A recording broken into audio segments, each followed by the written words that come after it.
Hello student, Aryan academy classes में आपका स्वागत है।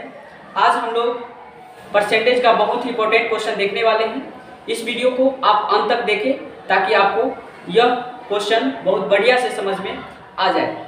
अगर आप मेरे चैनल पे नए हैं तो प्लीज़ आप चैनल को सब्सक्राइब कर लें ताकि आपको नेक्स्ट वीडियो का नोटिफिकेशन मिल सके। तो चलिए अब हम क्वेश्चन को शुरू करते हैं। क्वेश्चन नंबर फर्स्ट है हमारा। क्वेश्चन नंबर फर्स्ट देखिए, यदि तेल की कीमत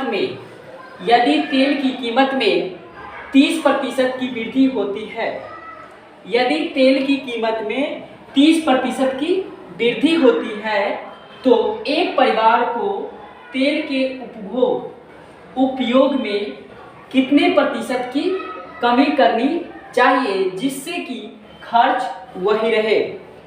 देखिए यह क्वेश्चन जो है बार बार एग्जाम में आया है।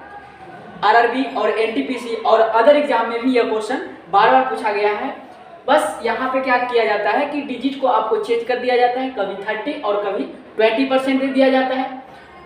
तो इस प्रकार से आप यह क्वेश्चन को आप डिजिट को चेंज करके आप 2 बार 3 बार 4 बार प्रैक्टिस कर सकते हैं ताकि आपको यह क्वेश्चन बहुत बढ़िया से समझ में आ जाएगा। तो चलिए अब इस क्वेश्चन को हम लोग सॉल्व करते हैं। फिर से देखिए क्वेश्चन को पहले समझने की कोशिश कीजिए। क्वेश्चन क्या पूछा जा रहा है कि यदि तेल की कीमत में 30% की वृद्धि कर दिया जाए, यानी अगर तेल का कीमत अगर कितना रहा होगा 100 रुपये लीटर रहा होगा तो वो बढ़ के कितना हो गया, ये बढ़ के हो गया 130। बढ़ के कितना हो गया 130। तो एक परिवार को तेल के उपयोग में कितने प्रतिशत की कमी कर देनी चाहिए जिसमें कि खर्च वही रहे, यानी खर्च जो हो वो चेंज ना हो, बस उसमें उपयोग करने में हमें कितने प्रतिशत कमी कर देना चाहिए ताकि खर्च मेरा सेम रहे। तो इस टाइप का क्वेश्चन को क्या करना है, अब ध्यान से देखिए 30% आपको क्या बोला गया है, वृद्धि करने के लिए बोला गया। तो 30% वृद्धि यानी कितना हो गया 130 ऊपर 30% वृद्धि किया गया है तो 30% ऊपर लिख दीजिए, यानी 30 बटा में 130 गुना में आप कर दीजिए कितना 100 गुना में 100। अब ये निकल के आपका आंसर आ जाएगा 1 0 से 1 0। अब यहाँ से देखिए कितना आ गया 300 अपॉन में 13, यानी इसको आप करिए तो 13 तिया कितना हो जाएगा आपका 13 तिया 39, यानी 13 दूना 26 हो जाएगा, 2 आएगा। फिर आप यहाँ पे देखेंगे तो 4 बचा, 13 तिया 39 और ये हो जाएगा 1 अपॉन में 30 इतना परसेंट, यानी 23.1/13% आप कमी कर देंगे अपने उपयोग में तो आपका खर्च क्या होगा सेम रह जाएगा। तो इस क्वेश्चन का आंसर जो होगा आपका ऑप्शन नंबर डी। चलिए अब हम लोग नेक्स्ट क्वेश्चन देखते हैं। क्वेश्चन नंबर सेकेंड है हमारा, एक गांव की इस समय जनसंख्या, देखिए एक गांव की इस समय जनसंख्या 625 है। कितना है 625। किसी गांव का एक समय जनसंख्या कितना है 625 है। यदि प्रति वर्ष जनसंख्या 4% की वृद्धि अपेक्षित होती है, प्रति वर्ष कितने प्रतिशत बढ़ जाती है 4% अपेक्षित होती है। देखिए वर्ड का मतलब समझिए, इसका मतलब होता है बढ़ना, अपेक्षित मतलब क्या होता है बढ़ना। तो कितने प्रतिशत बढ़ती है प्रति वर्ष यह 4% बढ़ती है। तो दूसरे वर्ष के अंत में, देखिए दूसरे वर्ष के अंत में अपेक्षित जनसंख्या कितना होगा, यानी बढ़ा हुआ जनसंख्या कितना हो जाएगा, दूसरे वर्ष के अंत में कुल जनसंख्या कितनी हो जाएगी ये आपसे पूछ रहा है। तो देखिए प्रति वर्ष बढ़ रहा है कितना 4% की दर से। पहले जनसंख्या कितना है 625 है, तो देखिए 625 है जनसंख्या अभी।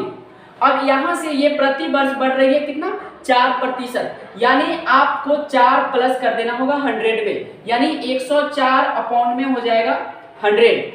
कितने वर्ष बढ़ रही है 2 वर्ष बढ़ रही है, यानी दूसरे वर्ष के अंत में पूछा गया है तो 2 वर्ष बढ़ाइए 104 अपॉन में 100। अब इसको आप सॉल्व कर दीजिए, आपका निकल जाएगा कि 2 वर्षों के अंत में गांव की जनसंख्या कितनी हो गई।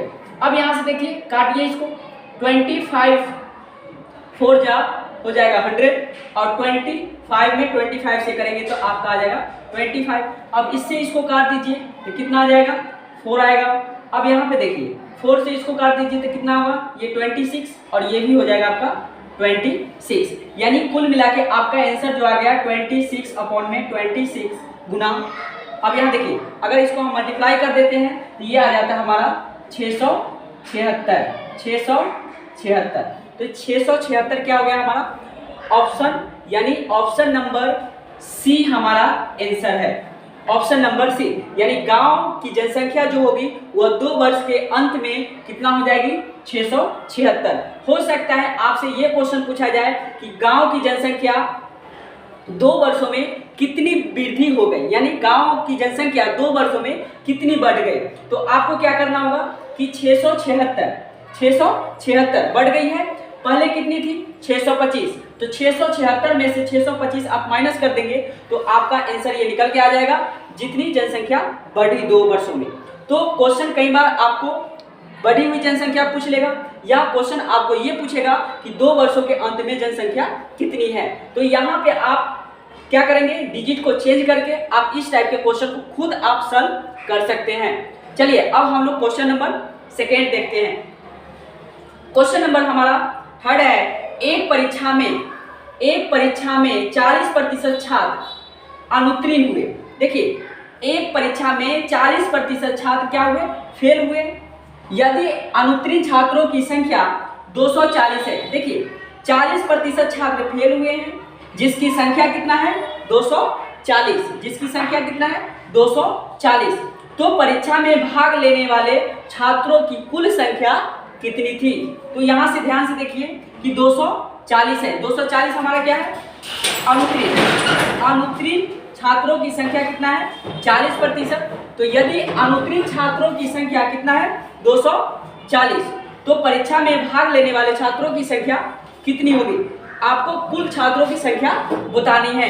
तो यहाँ से देखिए हम मान लेते हैं कि कुल छात्रों की संख्या कितनी है x है, तो x का 40% छात्र क्या है अनुत्तीर्ण है। अब यहाँ पे देखिए x मल्टीप्लाई 40% हो गया इक्वल टू कितना है आपका 240, यानी ये 240 क्या है बच्चे फेल है यानी अनुत्तीर्ण है। अब इसको आप सॉल्व कर दीजिए। अब यहाँ से आप x की वैल्यू निकाल लीजिए, ये हो गया 2 और ये हो जाएगा आपका 5। 2 से आप इसको काट सकते हैं तो ये हो जाएगा 120, आप मल्टीप्लाई कर दीजिए तो x की वैल्यू आ जाएगी 125, मल्टीप्लाई कर दीजिए तो ये हो जाएगा आपका 600। तो कुल परीक्षा में कितने 600 बच्चे भाग लिए थे, 600 बच्चे भाग लिए थे, यानी ऑप्शन नंबर आपका हो जाएगा सी, ऑप्शन नंबर सी। चलिए अब हम लोग क्वेश्चन नंबर 4 देखते हैं। क्वेश्चन नंबर 4 है हमारा, रमेश ने अपनी पत्नी को अपने मासिक वेतन का 65% दिया।